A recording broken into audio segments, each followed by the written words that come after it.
banyak ya, soalnya fasilitasnya tuh udah memadai semua buat mahasiswanya tuh, mulai dari prodi, seluruh prodi tuh udah terwadai sendiri fasilitasnya. Selanjutnya, kalau alumni yang dari Unimus itu lulusannya bisa jadi apa sih?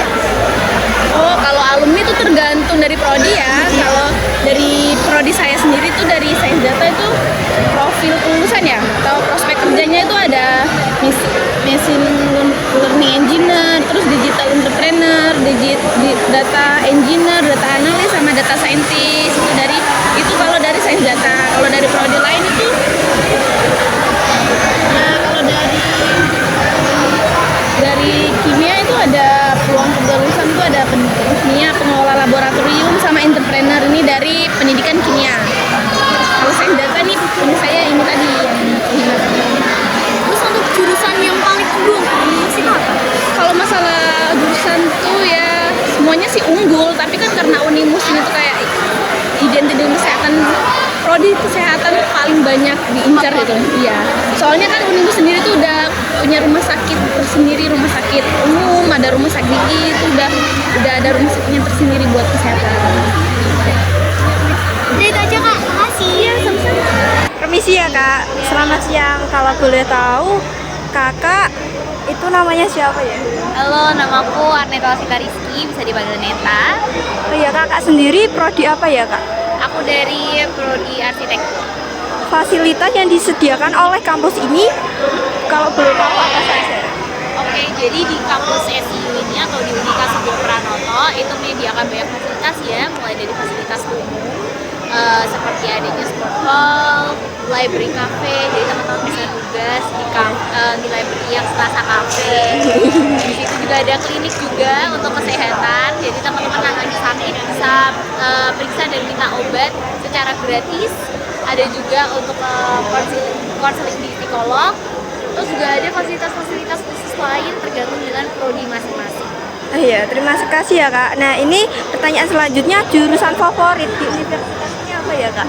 Kalau kamu tanya sama aku, pasti aku jawabnya semua favorit loh. Oh iya, kalau boleh tahu UKT-nya? Kalau UKT-nya? UKT-nya, sorry ya, aku ambil dulu. Iya. Jadi kita di sini ada UKT yang namanya BKS atau biaya kuliah per semester. Di sini beda-beda ya, masing-masing prodi itu pasti beda-beda. Contohnya misalnya kakak ambil di arsitektur itu di sini ada regulernya 13,6. Atau kalau di DKV itu ada 12,1. Tapi itu baru reguler.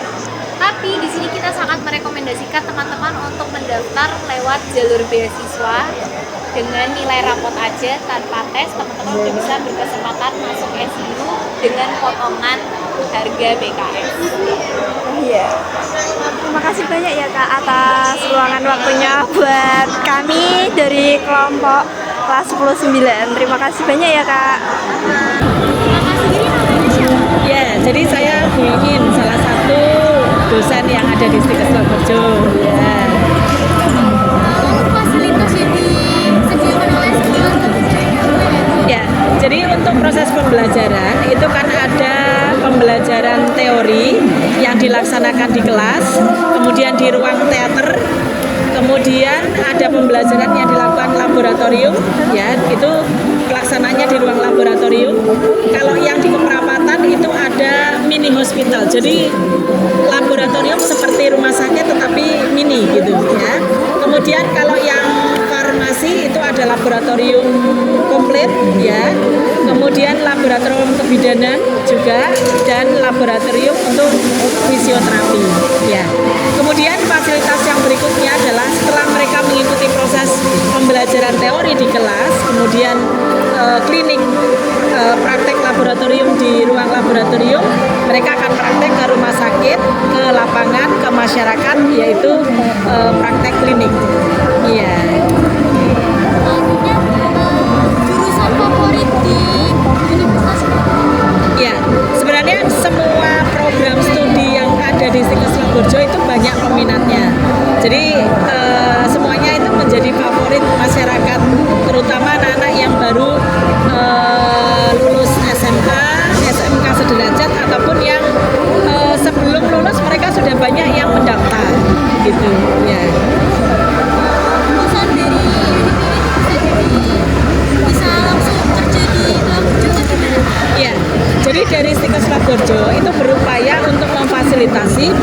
siswa tingkat akhir itu sudah bisa mendapatkan pekerjaan. Jadi kami ada kerjasama dengan beberapa rumah sakit yang mengadakan perekrutan di Stikes Logojo. Mereka yang datang, jadi teman-teman tidak usah nyari-nyari pekerjaan, tetapi rumah sakit yang datang ke tempat kami untuk mengadakan perekrutan. Rumah sakit mana saja yang sudah kerjasama, itu ada Rumah Sakit Logojo, ada Rumah Sakit Pantai Indah Kapuk, Pondok Indah, Siloam Hospital, Awar Bros, Kaisapati, Primaya, kemudian Rumah Sakit Dr. Un Solo, dan banyak lagi rumah sakit yang sudah kerjasama dengan kami. Ya. Ya, jadi UKT itu memang disesuaikan dengan SKS, tetapi seperti nanti teman-teman bisa melihat di brosur, di situ sudah ada informasi terkait dengan UKT. Begitu. Iya. Seleksi pendaftaran tersendiri yang disediakan oleh kampus. Ya, jadi untuk seleksi pendaftaran, teman-teman nanti setelah mendaftar akan diproses mulai dari tes kesehatan, ya, karena ini memang kita kan bergerak di bidang kesehatan, nantinya itu memberikan pelayanan kepada masyarakat, terutama masyarakat yang baru sakit, ya, teman-teman tidak buta warna. Kemudian untuk yang keperawatan itu memang ada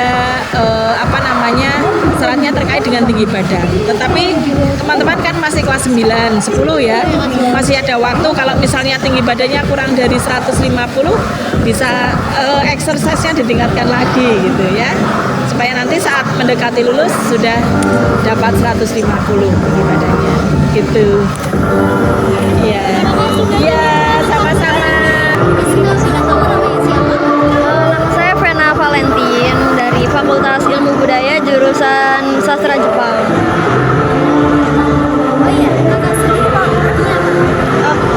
Aku sendiri prodinya yaitu S1 Sastra Jepang. Nah, fasilitas yang disediakan di kampus itu apa aja yang boleh tahu? Untuk fasilitasnya kita punya banyak ya, kayak kita punya beberapa lab, kayak lab komputer, lab bahasa, terus juga kita punya ruang kelas yang semuanya tuh pakai AC, terus kita juga ada kita punya channel TV sendiri, namanya tuh TV-ku, itu punyanya Udinus kayak gitu. Terus kita juga punya channel radio sendiri kayak gitu. Kemudian kita juga punya lab e-sport kayak gitu. Terus kita juga punya wall climbing, kalian tahu? Ya, wall climbing juga ada di Udinus kayak gitu. Lapangan olahraga juga ada, basket dan juga volley dan lain sebagainya. Jurusan favorit di universitas ini apa ya, Kak? Kalau di Udinus sendiri itu kita ada namanya Fakultas Ilmu Budaya, Fakultas Ilmu Komputer. Nah, di Fakultas Ilmu Komputer itu biasanya yang paling diminati itu ada teknik informatika kayak gitu. Terus DKV juga dan yang lainnya itu diminati paling banyak itu di Fakultas Ilmu Komputer seperti itu. Lulusan dari univ ini bisa jadi apa ya, Kak? Kalau boleh tahu, peluang lulus dari universitas ini apa? Kalau kita di Udinus itu punya namanya lembaga karir center kan. Nah, di karir center itu kalian bakalan diarahkan untuk mencari karir terbaik kalian. Jadi peluang karirnya itu banyak. Kalian kalau misalkan milih dari teknik informatika, kalian itu bisa jadi programmer atau kalian juga bisa jadi IT, master IT kayak gitu-gitu. Seperti itu sih banyak. UKT di universitas ini kira-kira apa ya? Untuk UKT-nya kalian yang pertama itu ada namanya uang sumbangan pembangunan institusi, ini USPI. Jadi setiap setiap jurusan itu beda-beda kayak gitu. Kemudian juga ada yang namanya uang kuliah pokok atau SPP kayak gitu. SPP-nya itu 2.500.000 per semester. Kemudian ada juga uang poliklinik. Jadi uang polikliniknya itu 250. Kemudian ada juga uang SKS. Nah, jadi kalian itu per SKS adalah 300.000. Nah, biasanya tuh kalau satu semester minimal 19 SKS kalau untuk awal semester. Kemudian bisa juga sampai maksimal 24 SKS. Jadi 24 kali 300 kayak gitu. Begitu kan. Apakah ada seleksi pendaftaran sendiri yang disediakan oleh kampus ini? Untuk seleksi pendaftaran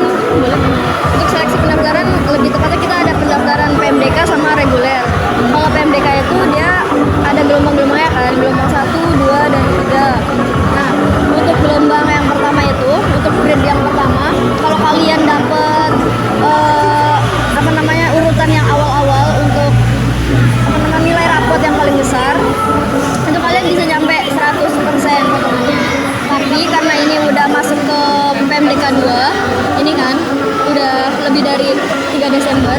Jadi itu paling maksimal 50% untuk potongannya. Jadi setiap lomba itu ada potongannya gitu. Iya betul. Kalau untuk PMDK, kalau untuk reguler tidak ada potongan kayak gitu. Maksudnya Iya. Makasih Kak. Terus kemudian di sini kita wawancarai. Pertanyaannya yang pertama yaitu apa sih Bu yang perlu kita persiapkan dari sekarang untuk bekal kita di SNMPTN atau SBMPTN di tahun depan? Oh iya. Kalau dulu namanya SNMPTN ya, kalau sekarang namanya SNBP. Nah, SNBP. Nah, ini adalah gambaran ketika kalian nanti kalau mau masuk ke perguruan tinggi. Kalau SNBP nantinya itu kan melalui jalur rapot, ya.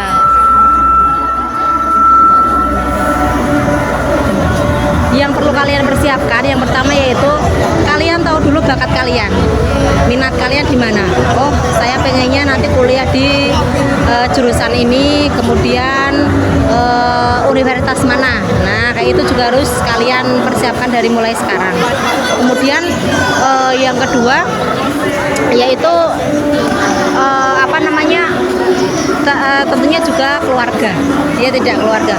Misalnya kita pengennya kan bisa masuk di negeri, ya tidak, tetapi kadang tidak sesuai dengan harapan. Tidak apa-apa di swasta. Yang penting kalian di sini tetap konsisten, tetap rajin, tidak hanya apa namanya, walaupun di negeri nanti kalian IP-nya rendah. Sekarang kan yang dibutuhkan IPK juga.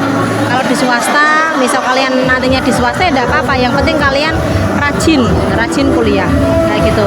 Yang perlu disiapkan yaitu kalian tahu minat bakat kalian itu di mana. Kemudian orang tua nanti juga harus kalian ajak diskusi. Itu yang pertama. Ada lagi pertanyaannya? Cukup dari kami. Iya. Terima kasih Bu. Iya.